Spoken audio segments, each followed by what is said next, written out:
Bitcoin and energy go together like two peas in a pod. Everybody knows that, Dad. Yeah, well, did you know that a 12 gauge shoots very violently?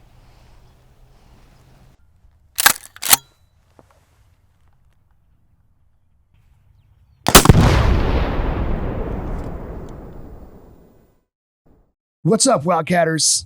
That's what people do back here, right, John? Yeah. What the funk? We're here, actually doing a podcast in person at the Digital Wildcatters worldwide headquarters Let's go. off of Brittmore Road. I'm excited. I did one podcast here before where I was a guest on oil and gas startups and had always wanted to get in here and film a podcast with Tim. Unfortunately, that didn't happen. Our podcast mostly existed during COVID. And then once they had the office and studio set up, Tim had cancer and sadly passed away. So it was nice to see his picture sitting out there. They blew up a picture of us from Empower to see my guys. So definitely with a heavy heart thinking about Tim today, but also getting to know some new friends in here as well. So for my consistent listeners, 3 people that are going to introduce themselves. We'll start with my guest co-host today, John Kalfayan. Kalfayan? Yeah. And then we've got Tyler and Rodney. So give a kind of a quick introduction, and then we'll just do this conversation style. Yeah, appreciate it. Appreciate you letting me fill in and guest host for you here. So John Kalfayan, worked for DW. Prior to that, I was frac engineer for half my career and then got into kind of sales, marketing, BD, and data side of things. And so done everything from frac jobs or working frac jobs, selling frac jobs, all the way to gauges and reservoir testing and stuff like that. And now I'm here at DW. So turn it over to you guys. Yeah, Tyler Cherry, co-founder with Rodney over at BidOut, and really have a 15-year track record in the oil field services space. So let Rodney kind of go from there. Yes, I'm Rodney Giles. I'm co-founder of BidOut with Tyler here. And so I'm really call myself a serial entrepreneur. I built and sold a few companies, mostly in the cloud technology space, and I've done some investments in the oil and gas space for a while as well. So that's it. If you haven't checked out the Digital Wildcatters headquarters, you got to come out here. It's pretty nice studio, pickleball court. It's pretty impressive. Modified pickleball court, because the ceiling makes it very interesting playing pickleball when it's only whatever it is, 8-10 feet. Is that just a compressed form of tennis? It's more like ping pong than it is tennis, in all honesty. But yes, it's like adult size ping pongs or tennis. But it's a ton of fun. I feel like it's the fastest growing sport in America. I think it is that way because it's a good enough workout, but it's not so like intense, because we always play doubles, but trying to play singles with that is just like playing singles tennis. It's very intensive, but having 4 people playing doubles, it's really fun and get your heart going, but you're not like just exhausted and feel like, oh, this person is so much better than me. It's just very easy to pick up. It's a ton of fun. Yeah, it's fun. It was one of the sports I think that we picked up during COVID because there was some outdoor pickleball courts near us and the kids could play, even though they ended up like crying a lot because I couldn't always hit it over the net. But that's what you get with young daughters. Anyways, you guys' office right next door over here. Yeah, right? we've been here about headquarters. 2.5 years, and haven't had to know Colin and some of the guys over here at Digital Wildcatters for a while. And but yeah, great location here in Houston at the Cannon. And Yeah, actually, when we landed here, Rodney lives on the north side of town. So kind of a backstory, Rodney and I grew up together. Yeah. And Where? Tomball proper. So north of Houston. Went through high school together and kind of went our own paths. Rodney, he can speak more to that, but built and developed and sold some software companies, hardware companies. And I got sucked up in the oil field pretty shortly after university. And so Rodney and I reconnected probably about 3 years ago. And I was living in San Antonio covering South Texas in the Eagle Ford. And it made sense for us to kind of land here at the Cannon. It's about halfway in between the two of us and kind of central to Houston. Most of our customers were in Houston anyways. So yeah, it made good sense. Where'd you go to school? Went to A&M. That's what I thought. Don't hold it against me. Y'all ready for some Maggie jokes? I like the Aggies, man. You know, Mike Evans, Robert Williams, one of my favorite players. I don't know if you're like a big Aggie sports fan or anything like that, but I kind of fell off the cliff this year. Yeah. well, this was It a wasn't year the to best fall off year, the cliff. so. No. And, how about you? We know you guys grew up together, right? Yeah. Elementary school, same year in high school. Yeah, Yeah. same year. Same year. Yeah, I think we went to intermediate school and high school together. Nice. And I grew up in the North Houston area, Spring, Tomball, Woodlands area. Still live up there now. When I was in high school, I was very interested in computers and the internet, and started a web hosting company, really a cloud company before it was called Cloud. Senior year in high school, when I graduated, I had about a dozen employees working for me already. So decided to kind of skip college and continue to grow that business over the next 10 or so years. Had about 150 employees, had offices in Singapore and Los Angeles and New York, and sold that business off about 10 years after I started it, and went out and bought a bunch of oil and gas royalties, minerals all over 10 states, thousands of wells, operated a few at the time, and don't operate anything anymore. Realized I'm a lot better at technology than I am the oil and gas business. To me, I wasn't geologically sophisticated enough to make very expensive decisions. So I would follow people into drilling wells and participating in them based upon how much other people were investing of their own money.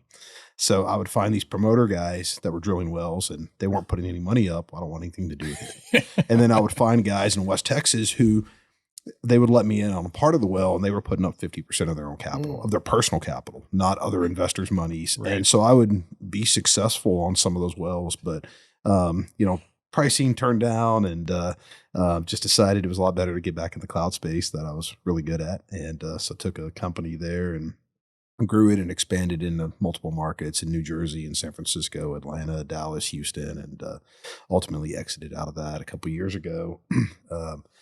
During all of those ventures, we were always building very sophisticated software, but the businesses were always valued as like a typical infrastructure company, very capital intensive business. So our buyers were never looking at us from a SaaS product or anything like that. So I was really searching for an ideal to build a SaaS business, and just so happened that Tyler reached out to me kind of with an ideal. And nice. I mean, he gets the credit on that, and you were the brains the rest behind is it. kind of history. So it was I think 3.5 years or so ago is kind of when we really started putting some ideals together, and the rest is history. So yeah. So BidOut, full disclosure, working with Funk Futures, they're a client of ours. I'm really bullish on it for a few different reasons. One, I like you guys. I think you have the right mindset. I have no doubt that the product will be successful. Two, the competition or perceived competition that I see in the space is all very big companies that come with a really large price tag, and probably because of the other systems that they have around it may not care as much about the procurement platform, whereas you guys have gone all in with procurement. And Tyler, I want you to talk about this a little bit, but what was very obvious to me when I first got into oil and gas 15 years ago is there are so many deals that happen and are decided behind the scenes in the field in somewhat nefarious ways, right? So bringing transparency into how a vendor is chosen just fundamentally makes a lot of sense to me. And when I saw BidOut, I'm like, all right, these guys know what's going down. How many service companies do you have as listeners to this podcast? I mean, there's probably a few hundred. Yeah, when we launched the product, ultimately we were looking to launch the most comprehensive, easy-to-use platform out there. I was accustomed to probably the likes of what you guys were using, such as Ariba and Oracle, really, really complicated systems, really financial tools. They were not sourcing, procurement, straight up supply chain systems. So they were rolled out as an integration with a lot of these big companies, and come to find out they actually weren't even fully utilizing the sourcing tool because it was too complicated. So your supply chain folks were still sending out spreadsheets. If they did source through, let's say, I hate to beat up on Ariba, but let's just say a company like Ariba, they would use it, but your support was offshore. So if you needed support on the tool, you're dealing with the time dilemma and then trying to deal with the language barrier. And so we just looked at this. We said, we're going to be Houston-based. We're going to be nearshore, onshore for development. and be able to support our clientele here immediately, land-based, lower 48, and continue to expand from there. Today, we actually reach into Canada as well. So And offshore. yeah, and offshore Yeah. as well. Yeah. Nice. Well, so yeah, I've done a number of RFPs in my life, and Yeah. they've been through everything from SAP, Ariba, all the way down to just here's a spreadsheet template, Yeah. and here's the term, the Well, term we've got a customer of ours who just so happens to be probably one of the top 4 operators here in the U.S. They were telling us a story the other day. They did I think it was a water disposal job. One of the vendors took a screenshot of Excel, printed the screenshot off, had like a Sharpie marker, filled in the pricing. I'm not kidding. Yeah. Texted the photo to the procurement rep and was like, "Here's our bid." And they ended up winning the work. And, That's the most oil field thing I've heard in a It minute. really is. And I'm like, I'm sure he was a water filled hauler it in Jal, out Mexico. while he was driving an 18-wheeler. Right. Probably holding a Yeti on the other hand too. So. Yeah. No, I mean, that highlights perfectly kind of a lot of the issues with it in the space, right? Is that you've got everybody from, account managers in the office to guys in the field that are doing something else on a daily basis that all end up touching or being part of that process. And so it's like, even for a sophisticated that's what I'm calling myself, Mhm. a sophisticated technology user, going through some of those is, as you mentioned, ridiculously complicated. It's unnecessary. Plus, you have to have, as a service company, everybody uses something different. So you have Sure. to learn all these different tools. Yeah, It's that's just a right. huge pain.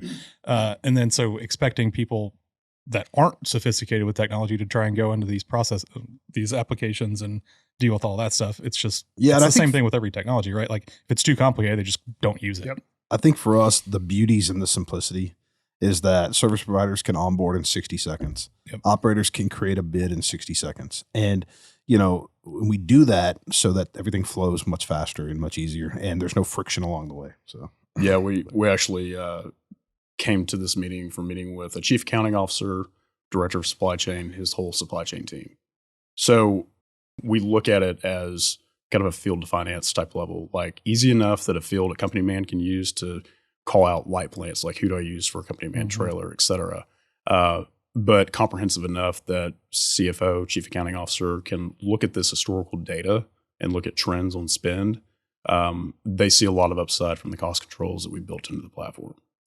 Yeah, it's nice to have both sides of that coin, Yeah. like what they're using, right? Because that's, in a lot of those field services, they get called out from the company man or the field consultant or Well, whoever, right? Yeah, and you don't want to forget about the suppliers too. So Exactly. you have to have both sides of the equation to actually Mhm. make the system work. So we wanted to ensure, and we actually have the feedback from probably exclusively every service company that we have on the platform that are using it. They're like, this is so simplistic, way easier than filling out a spreadsheet. We've got salesmen on the golf course on Friday afternoon that are responding to requests, responding to Q&A, and they can get on down the road. well, I think I've got a friend of mine who's kind of in the field sales space, and I've seen him respond to some bids before. And really, it's the buyers were really asking for 8 or 9 price numbers, but he had to fill out 100 cells with all sorts of repetitive information that these companies should not have to do every single time. Yeah. So and he would delay the process till the very end because he's got to do all this work where they really only needed these 8 blanks. So, anyways. So I'm curious about the size of the bids. Like, do you guys have oil and gas companies that are bidding out things like office desk chairs and computers all the way up to a $10 million, fleet or job out in the field? Like, what are some of the biggest and smallest bids, if you guys can talk about it, that you've seen? Yeah, so we try to focus on just oil field services, and we tell our our buyers that you're not going to find your copy paper vendors in our platform. In theory, they could do it that way, but we just don't see that's the best use case scenario. But we've done very large scale pipeline jobs. We've done 9-figure directional jobs. We've done very large jobs, and small jobs. We have clients that do like repetitive, like MRO bids that even include line items like hard hats, HHS monitors. So SFRs, yeah. as simple as that. So it just varies, and we don't really care what size they are. You just want bids We flowing just want through it. bids. So. Yeah. And it's not, I don't want it to be misunderstood. This is not like an e-commerce or, an Amazon for the oil field. I think there's some companies that are out there that are trying to replicate that. But we're doing some very basic bids, as mentioned, with HSE, all the way up to complicated frac designs. So it really takes in the whole breadth of that audience. Yeah, and I mean, we have bids that are 2 line items that go out every day. We have bids that are 150 line items that go out quite frequently. So, it can go as, and that's why it's so hard to do we're just going to order the services like Amazon, because it's a very complex situation where the locations are and how every company bids things differently. Some folks want to pay per stage. Some folks want to pay per well pad. I mean, it's just, and we're talking some of the same services sometimes. So, it's a complicated process, and we do recognize that our buyers, the operators, generally they're very sophisticated people. But I think these suppliers, they're also sophisticated, but they see different formats every time. So and that's our goal, is to just focus on the simplicity, make it unified, and hopefully take the process a lot easier. So yeah, that's on the frac side, that's one of the most painful things, right? Is it's like, every Q3 comes around, you get all RFPs in, and it's like, okay, well, this is how they want to do it. They want to pay by stage. This one wants to do it by well. This one wants to do, by stage. Plus you get bonuses on top if you exceed a certain average daily. And that, there's so many, a lot of the big problems with procurement, in my opinion, around the oil field is that typically the supply chain person that's responsible for bidding out some of these things, not all of them, but may not have a ton of domain expertise on what exactly they are bidding out, right? And I've heard, I was complaining, this was years ago, somebody told me that one of my buddies who's a procurement person, an operator, had like an intern or one of the new young supply chain guys come in. They were talking about a workover job, and he's like, well, what if we just use less pipe? And it's like, well, you can't really do that on a workover. Like, there's a certain depth that you've got to get to, which means you have to have so many sticks of pipe. And so it's just things like that, right? Like, I can't tell you how many frac jobs I bid where it's like, okay, they send out the design, but the design doesn't have any of the chemicals, right? Yeah, and so it's like, okay, well, I can bid this out with no chemicals, but you're going to need chemicals. Right. And then it gets really convoluted because, of course, most of the time the procurement person is the point of contact, which then, so all the questions have to go to them, and then they have to turn around and send them to the engineer, even though you're the one who has the relationship with the engineer and all of this stuff, but you can't contact them directly. And there's so much opportunity for just clearing up the way that people communicate, centralizing it, and then also making sure that everything is clear as far as what exactly is going to be bid or not, because that was there's a lot of specifically big oil field service companies that have the bid it low and watch it grow mentality. And when you're on the other side of that and you're competing against them, it's very frustrating because it's like, I'm giving you a bid that this is the maximum amount I'm going to charge you for. But they're taking exceptions to certain lines, and they'll bundle services. Yep. It gets, God, don't even get going with all vertically integrated bundling and stuff. I get the pain points. We work with several of these companies where they'll actually ask us for recommendations on best case scenarios with certain categories and what we've seen in the market. We really look at the software as an extension of their supply chain, an extension of their purchasing department. Truly, so there's a human component that comes in as well. We're not a company based out of Boston, and we're just not going to support you. Nothing against Boston. Yeah, what's wrong with Nothing against Boston. So we're Houston based. We're right here in the middle of it, and I think it's also noteworthy that the generational move in let's see, can I say? I can't say. Okay, so the boomers, we just call them boomers. We can do that. Okay, that are coming up on retirement, that are exiting with a ton of knowledge, but then you have a generation that's moving in that is very apt to using technology. Yep. And we have some internal jokes around that, but we want to make it app friendly for these folks. Yeah, I think everybody's used to ordering everything on demand now. Totally. And, whether it be DoorDash, Uber, GrowHub, and so I think from there, that's I think that's the goal. Let alone Amazon, where my wife spends all the money that comes in exactly every month. I want to pivot a little bit. We'll come back to BidOut a little bit later, but I want to pivot to talking about entrepreneurship because all of us have been through it in a number of different ways. I'm fairly early in my entrepreneurial journey. I'm 43 years old and had an idea of what I wanted Funk Futures to be when I was about 37. But it took a little more stubbing my toe, a little more failure until I was about 40, 41 to really launch what Funk Futures has become. And it's been awesome to see it grow, not without its challenges, of course. And still balancing family and entrepreneurship is not an easy thing. John, I'm curious a little bit, like, you're sitting here working for Digital Wildcatters now, but when you kind of first hit my radar, I think you were the CEO of a small company. So enter into your entrepreneurship journey. I want to talk about that.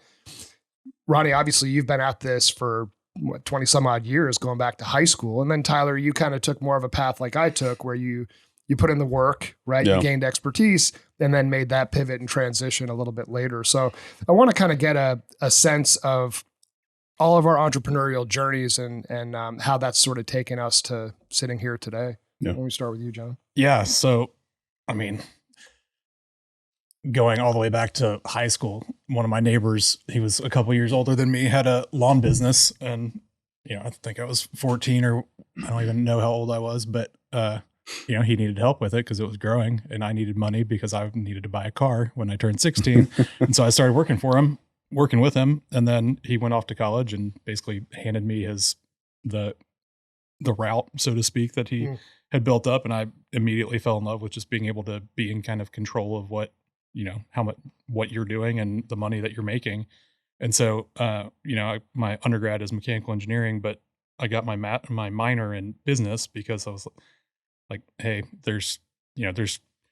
I wasn't the engineer that was going to be going and designing things, because I'm not confident enough in myself and my math that I ever wanted to be a PE to be able to put a stamp on something. I just couldn't personally live with myself if something ever happened like that. And so I knew that, the business side of things with the technical side would be a pretty interesting kind of combo.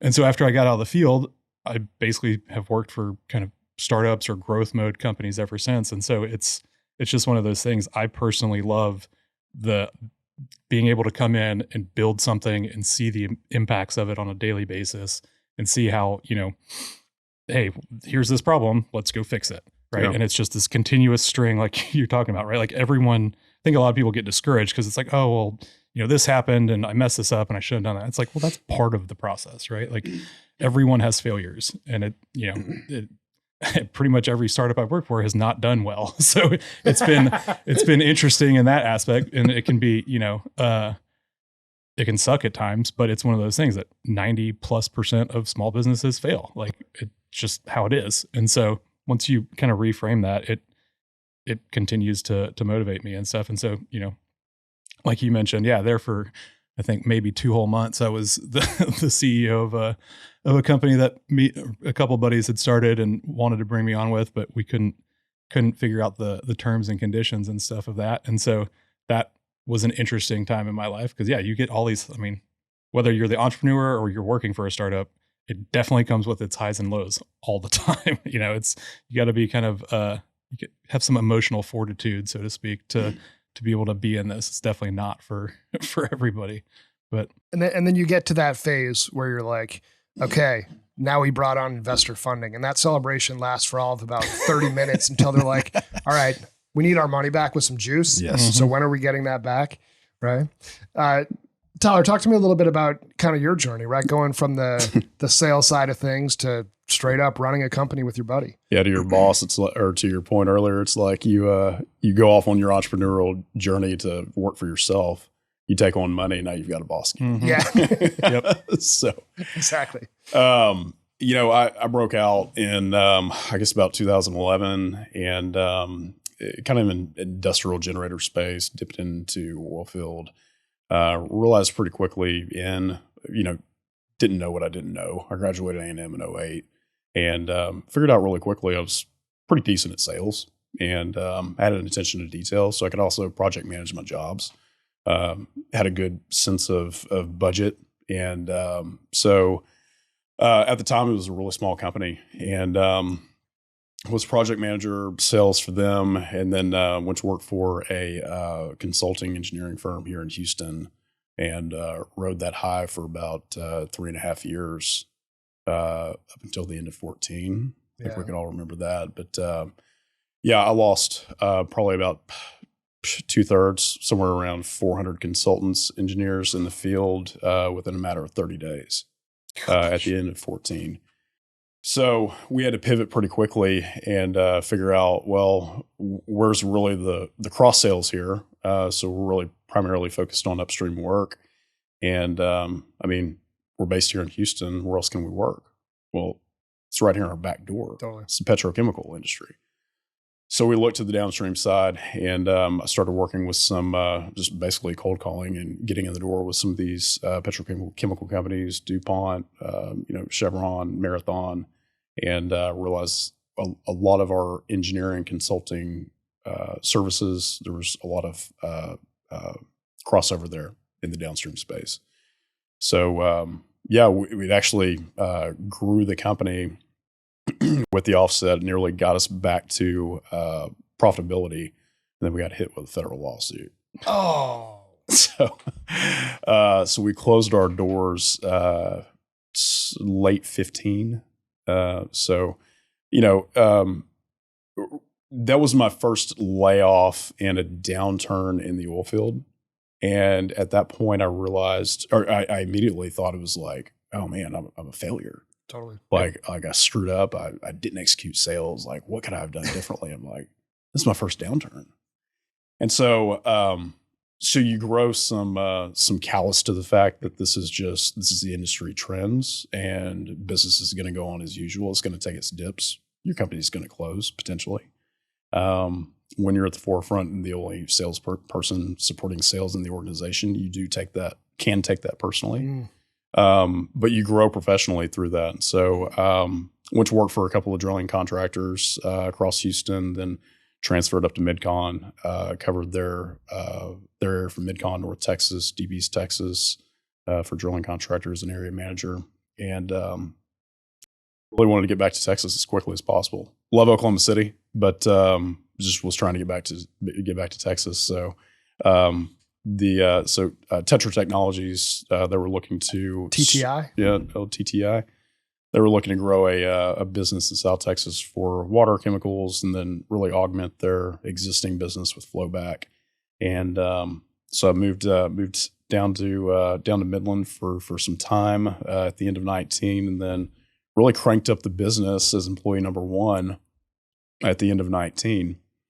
And man, we had commitments from majors, we had commitments from intermediates, from small independents, and Eagle Ford's tough to break into. I mean, that was my second stint in Eagle Ford. It's probably a lot of your listeners can assimilate and agree with that market. But we had some wins coming down the pipe and some commitments, and about 60 days in, negative oil hits. Yeah.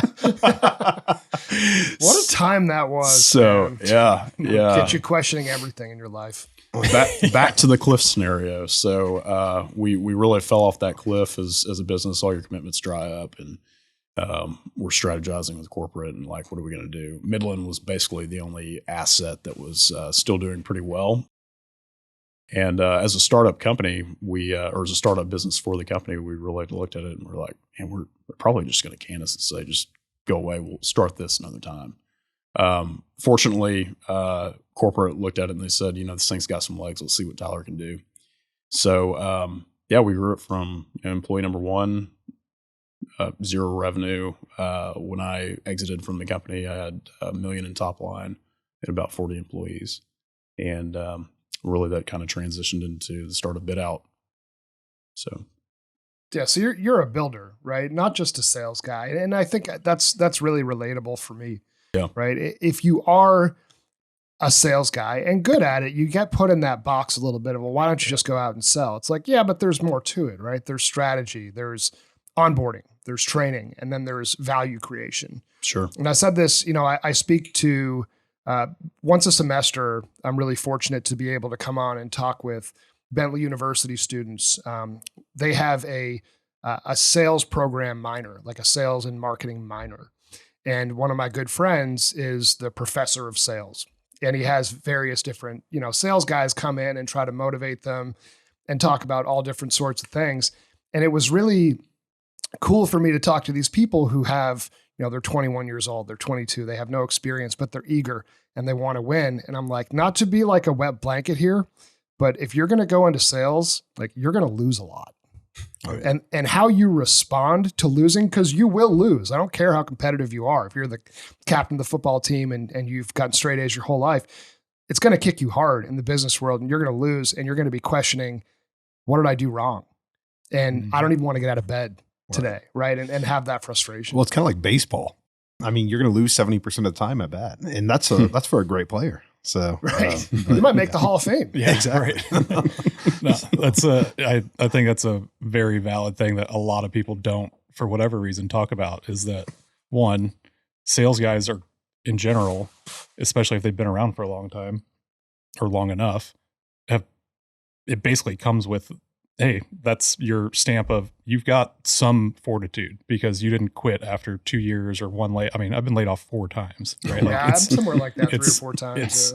And then you start, the first couple of times it happens, you internalize it. You're like, what did I do? It starts coming on you. And it's like, well, in 2014, everything stopped, right? Same thing with COVID, right? Oil prices went negative. Like there's only so many things that can be in your control. But I honestly think a lot of sales guys are really set up for that kind of startup growth builder space, and they don't even realize it because it's like you've been rejected your entire career in some form or fashion, right? Like you've had success, but there's always rejection that comes with it at some point. And so startups are kind of the same thing, right? Like you're grinding and you're putting in all this effort, and you're building those relationships just like you're doing in sales. And then finally you get that one win and you're like, man, that's like, to me, that on the sales side, whether it's a startup or just being a sales guy, after you've put in all that work and invested all that time and energy and you finally get that call and they're like, hey, let's go. That's a gambling high almost to me, right? Like it's the same thing when you hit blackjack at the casino, really. Like it's exciting. A little bit less luck, but yeah. Right. No, it's that dopamine hit. Yeah, it is. But I do think as you gain more and more experience, you don't let the losses get you as down, and you don't celebrate the wins for nearly as long, right? You might internalize it, but I don't learn that much from winning, sadly. Like I maybe I set that expectation out there for myself, but unfortunately I learn a lot from losing. That's right. And being wrong. And also, like, I don't know, I think I'm a little bit older than you guys, but nonetheless, like my dad had the same job his whole career. So did my mom. Yep. Yeah. And they never lost their job. And then here I was at 26, 27 years old, and I got laid off. I was at a crappy company. The numbers weren't happening. I thought I should have still been able to stay, but somebody had more tenure. So it was like last one in, first one out. Right. And I came home and it's like, what a failure. Daddy lost his job. And then you start get deeper into your career and you're like, the whole climate has changed in terms of that. Like the best salespeople still lose their job. Sure. Negative oil, like good luck, staying put. But you kind of learned this early on, Rodney. I mean, you were 17. You just threw yourself right into your entrepreneurial journey. Well, even before that, I was like 14 and I was mowing lawns, similar to you, John. But like I had the epiphany one day. I remember one time I went to CompUSA and I had some money and R.I.P. I was looking at I was looking at buying some video game. I don't remember what it was, and I decided to buy QuickBooks. And I was like, I'm gonna get this. I'm your typical like 14-year-old nerd at this point, and I buy QuickBooks. I'm like, what the heck do I do with this? So I can send invoices and all this stuff. So great. I was mowing lawns, and then I kind of came to the point like, what if I had one of my friends mow lawn, and I'll pay them like $15, and I'll charge maybe $20 at the time. And if I do this enough, I don't have to do any work, and I can make about the same amount of money. So I started doing that. But yeah, it hasn't always been wins. I've had many companies that didn't work out, and sometimes we try to. Hopefully, those things don't work out quick. I don't like those to prolong, but at the end of the day, I think the wins play kind of make up for everything else. So the kind of my first startup. I mean, we had to learn everything. We didn't know how to hire. We didn't know how to find people. I didn't know anything. I grew up. My father had his own business. He started it kind of later in his career, but it turned out to be very successful. So I got to see him do a lot of that. But we would have an employee quit on us, and it's like, crap, we need an employee today. Right. I can't wait 4 months from now. Right. So we would go to our competitors with flyers and put on the windshields at their office buildings. And we would get people to literally say, hey, let's meet at the Taco Cabana at 11:30 tonight after you get off work, and we'll interview you, but we need you to start tomorrow. Wow. And so we would do things like that. That was just very, not traditional. And we think we had a lot more success by doing it that way, and as opposed to operating very corporately. And, it was fun during those years. Didn't do a lot of sales. It was all online marketing. And, I would wake up in the morning and we'd have dozens of more customers that signed up while we were sleeping and stuff like that. Cool. So it was a fun ride. And kind of what we're doing right now is kind of feels back to those original days where it's really fun what we're doing, because we're creating, our customers are seeing success, and it's fun. It's not fun when you're doing like all this work and nobody's benefiting from it and so forth. But when we actually start to see like really success compound, it just it creates a lot of joy and a lot of fun. So yeah, one thing that I've seen just in the month that we've been working together is the level of sophistication from different operators. Sure. You have some companies who are super advanced and they create purchase orders and they bid out everything. And then you have others who it's spreadsheet or even just a phone call to reward the work.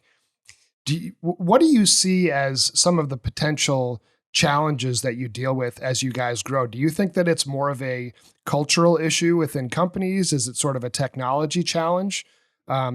A resistance to standardization? Because I think you guys are poised to do really well with this. I think it's something that companies need. But where do you think you might see some of those stumbling blocks with companies? Organizational maturity, cultural, like what do you think? I think our biggest competitor is the status quo. Yeah. And it's just people are stuck in their ways. But I think a lot of companies are focused on digital initiatives and digital adoptions and trying to drive cost control. So that's why our platform, we wanted to set out to build cost controls in place for these buyers and operators. And, we wanted there to be a driving factor there. I would say that's probably our biggest kind of competitor there. How do you guys, what is the kind of feedback that you guys get? Because obviously selling in the software space, especially in the oil field, it's a very, we've been using insert competitor here for the last decade or whatever, and so it's so, like there's that barrier of entry, like sure coming in where there is an existing platform, especially if it's a big one like that at a big operator or something like that. There's a very high barrier to entry just because it's embedded in all of their stuff and it's their systems. How do you guys kind of overcome that? Or can you give me an example? Or I think you've got like half the folks are just going to be slow to adopt anything. They've got to take their time, and I get it. They want to be measured about what they do.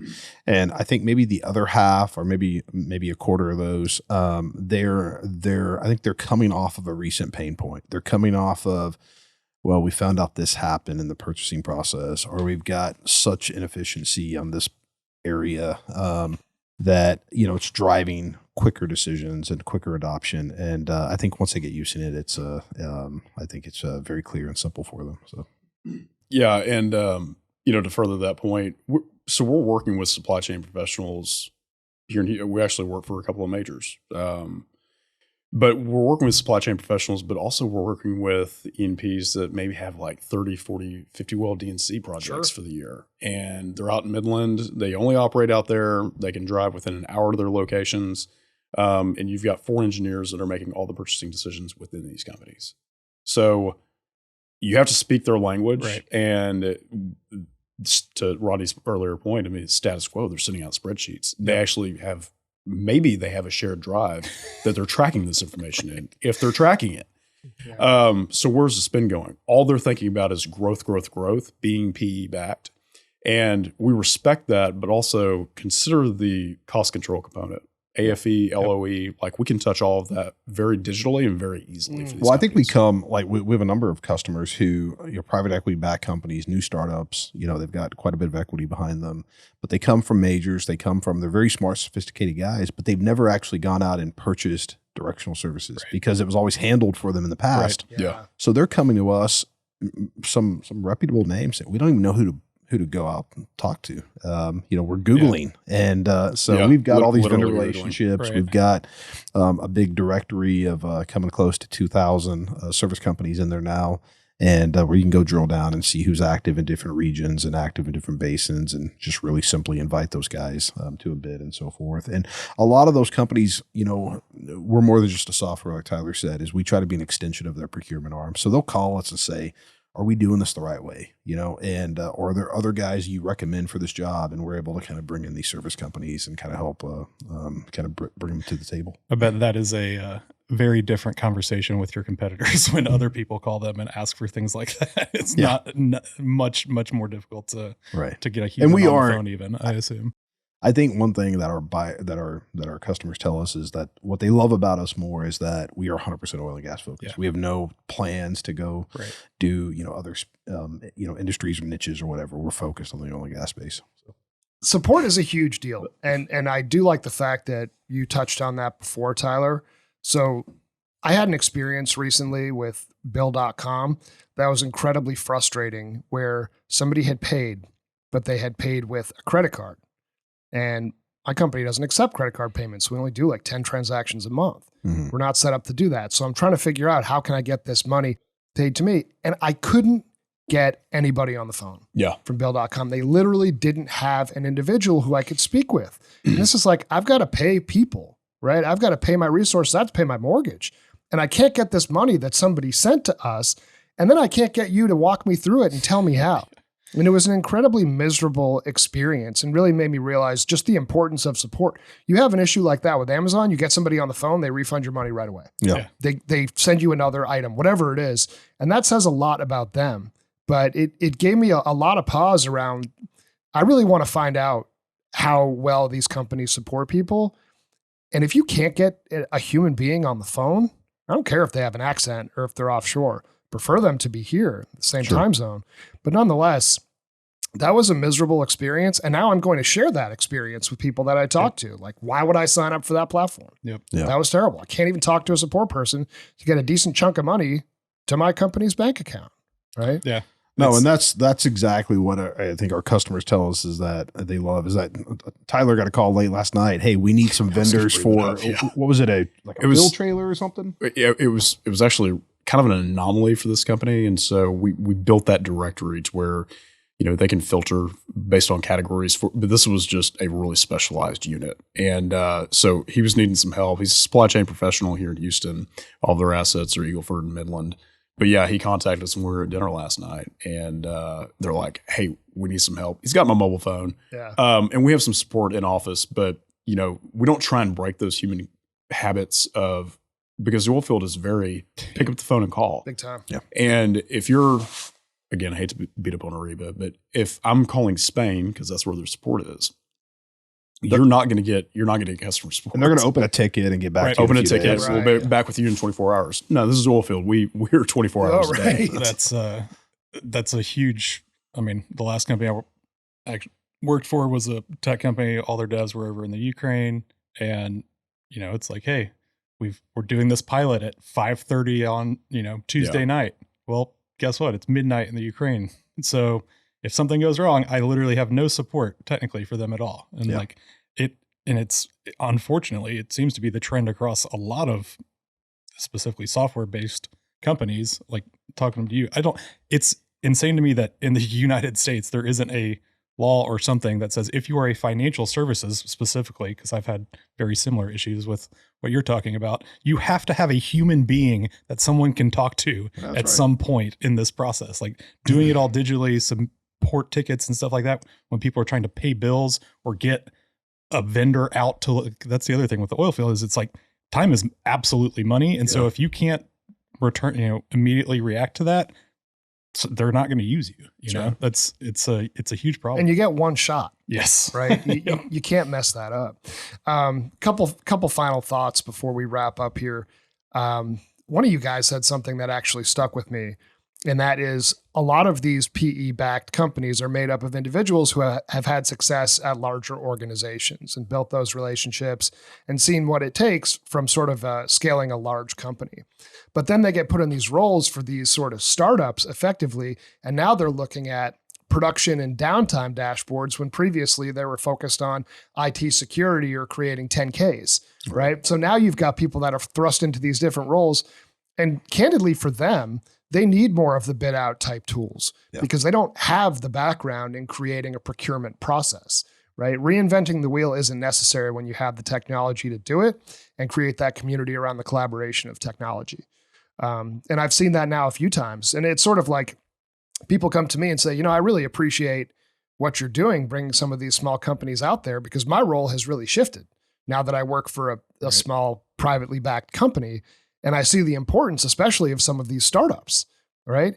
And we want to help shepherd them in their growth to show how a small privately held company operates, because it's different than how a Chesapeake works, or how a Devon works, or Pioneer, or whoever it may be. Where do people find you guys? Where's BidOut at? Where are you on LinkedIn? All that stuff. You go to bidout.app or just Google BidOut. And we're on LinkedIn, we're on Twitter, we're on most of those platforms. But yeah, check us out, give us a call, send us an email, figure out a way to get in touch with us, and we'll be more than happy to really chat with anybody. Yeah, Half Truck Will Travel. I mean, we we just came off of about a 2-3 week run between Mid-Con, Rockies, West Texas, South Texas. So we actually got shut down 2 days ago, heading to San Antonio for the ice. Yeah. Would you? It was expect one of that in those South things Texas? that we were leaving here at 5:45 in the morning, and I saw that it was snowing in San Antonio, and I said, Yeah, well, really good thought. I said, we'll be fine. I'm not worried about us. Yeah. But we've got an appointment with our client. We're going to make it happen. So we were 20 miles from San Antonio, and we got a call, and we did email the client at 5:30 in the morning, and we were going to see several clients that day, but we got a call that they were shutting the office down. I wasn't mad one bit, because we told them we were going to be there, and I wanted to be there, and we'll just be back next week. So yeah, we're heading out to back up to Oklahoma next week. It's actually turning out to be one of our most active regions as a company. It's really picking up there. Yeah, OKC's been really good to me business wise. I think that there's a culture of wanting to adopt technology, and also an appreciation for you visiting. If you're based in Houston, you're based in Denver, even Calgary, you just expect that people are going to come visit you. But if you're in Tulsa, Oklahoma City, even Pittsburgh, Midland, you want people to come to you. You appreciate it, and you want to see them multiple times. So I appreciate the fact that you guys are pounding the pavement, and I think that's going to pay off in the long run. So yeah, thanks for coming on today, fellas. It's been great getting to know you, and really hope to see this BidOut.app take the industry by storm on the procurement side. thanks, Jeremy. Yeah, thanks, guys. Appreciate it. Thanks, Jeremy.